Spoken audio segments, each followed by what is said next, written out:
Вице-премиерот и претходник на Висер Ганио Изет Меджити застана во негова одбрана, најави кривична пријава за градоначалничката Данела Арсовска, поради како што вели пласирањето дезинформации дека објектот во Чаир пред кој се сликала и го објавила бил дивоградба. Според Меджити, ова се последни обиди на ДУИ за дестабилизација преку општините, користејќи ја Арсовска.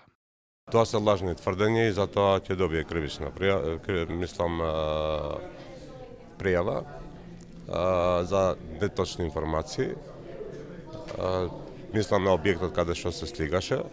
Второ, добро што се појави, оти 4 години не сме ја виделе и кога очекувавме дека ќе каже нешто за ветеното, а не сработеното во Чаир во Скопје, она изиграва инспектор, контролор, но заборава дека јавните претпријатија се пред банкрот и ова е најлошно управување на градот Скопје откако памти историјата.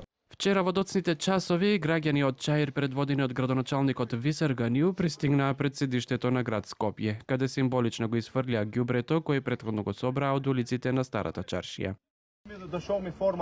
Ова е екоцид што му се прави на нашиот народ. Ние сме затрупани во отпад, но нема така да останеме. Народот ќе реагира и ќе добие одговор, бидејќи ние сме даночни обврзници. По некое време од герила акцијата на Ганиу од предградските бараки пристигна и Арсовска, која повторно преку социјалните мрежи јавно прашуваше каде побегнал градоначалникот на Чаир и зошто не ја почекал да дојде.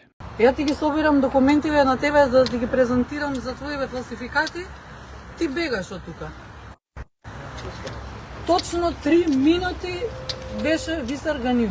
На нога избегал низ парк кога слушнал дека доаѓам. Не знам друго повеќе што да ви кажам.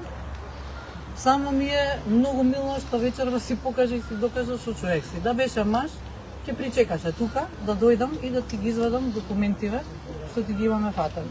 Синоќешниот настан од предград Скопје помина без посериозни инциденти и присуство на полицијата. Градоначалничката Арсовска најави дека продолжува да ги обелоденува незаконските делувања на чаирскиот градоначалник Ганиу, обликувани во 150 предмети. Таа денеска на својот профил се обрати до јавното обвинителство, потсетувајќи го на можностите за кривично дело да дознаат преку непосредно забележување, подопрен глас или кривична пријава. Повикувајќи го обвинителството да делува и да не биде во функција на политички промотор на власта. Арсовска информира дека досега дивоградбите биле пријавувани писмено и подопрен глас до обвинителството, но тоа досега не е повело никаква активност.